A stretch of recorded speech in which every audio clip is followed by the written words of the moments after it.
Today we're going to talk about a trail bike versus a full-blown long travel enduro bike. But before we do, I do want to give a shout out to Spoke X for supporting me and supporting this channel.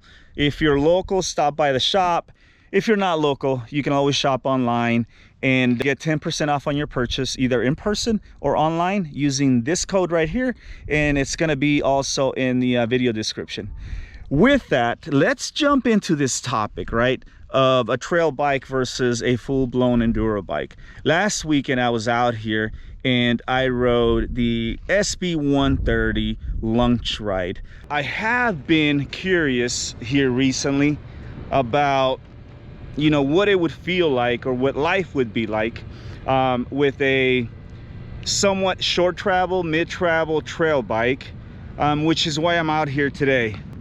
We have a 2021 Yeti SB130 lunch ride, 137 mils of travel out back and 160 in the front.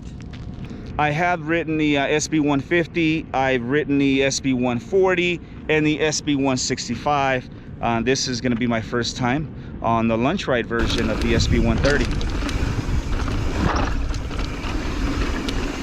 Again, this is not a bike check, nor is it a bike review. It's just more to talk about, you know, what I consider or what I feel in terms of the differences between a mid-travel trail bike versus a long travel enduro, just monster truck. I think that there are three things to consider when you're faced with the decision of buying a bike. You know, should you buy a trail bike or an enduro bike? And I think the first thing is, can you afford both? It's definitely a no for me, dog. Most of us can only afford one.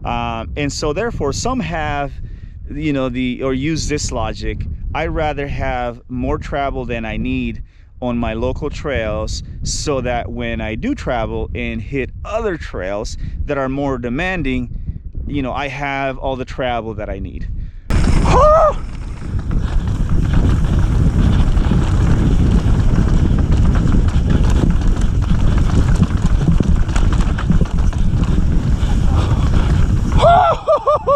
The second thing to consider when deciding which bike to get, and that is the trails that you ride.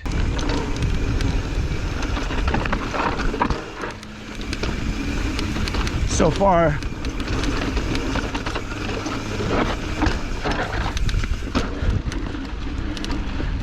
the bike feels really good.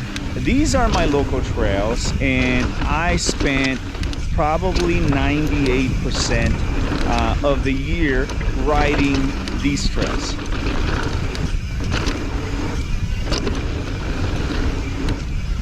They're fun, and they do require a solid bike, I guess, to be able to comfortably and aggressively take on a bit of a nosedive there, some of the features here. Woo! But the trails here don't necessarily warrant 170 mils of travel, which is what I have up front on my Firebird, nor do they require 162 mils of travel like what I have on my Firebird out back as well. The SB130 lunch ride with 137 out back and 160 in the front handled these trails very well. But yeah, we'll see how this bike does. Again, 160 in the front, 137 out back.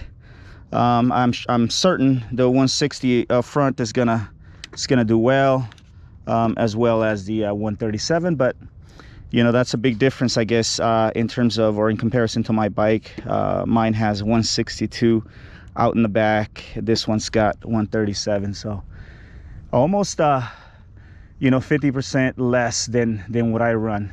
And yeah, this would be the trail to test this on. So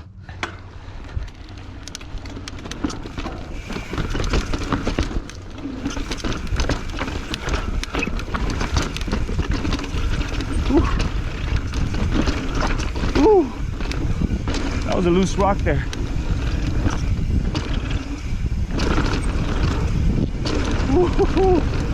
Ow! Whoa! Okay. You know, that actually felt really good. 2 is the trails that you ride. 3 is how you ride. And I don't necessarily mean your skill level. I mean, what is it that brings a smile to your face, right? When you come out here and you ride these trails or your local trails, how do you have fun going down those trails? If you're more of a trail smasher, then a full enduro, long travel bike would fit you better. If you are more of the type of rider that likes to just play with the trail, play with the bike, and that's where you draw your fun from, then a trail bike is more suitable for you.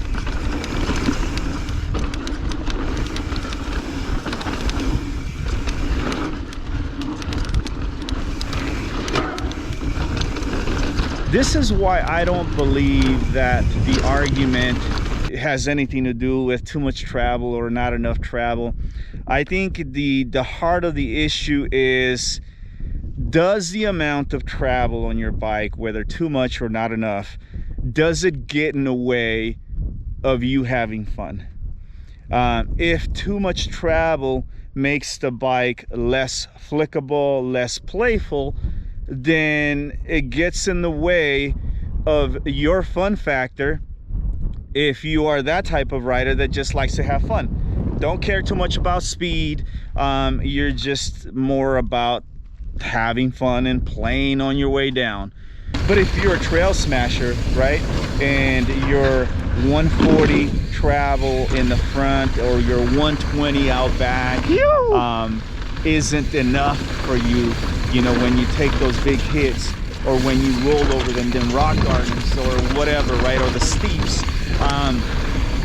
then that short travel is getting in the way of your fun factor, which is just to point it down and smash and plow through everything. And so that's what it comes down to, at least in my opinion. And so where I stand right now, I'm kind of at the crossroads of both. And so for me, having 2 bikes would be ideal, but I can't. And therefore I opt to have my long travel enduro bike, because I tend to lean more towards the going faster. A long travel enduro bike is a lot more forgiving, and so mistakes, you know, can be corrected by the bike at times. A travel bike is not going to be as forgiving, and so that's what it comes down to, at least for me. What is your fun factor? Playfulness or trail smashing? And that should help you determine which bike to get. I hope you found this video useful. If you did, hit that like button, share it. If you haven't subscribed, subscribe now for more content, which is to come. Yeah, thanks for watching. Until next time, ride faster, don't die. God bless.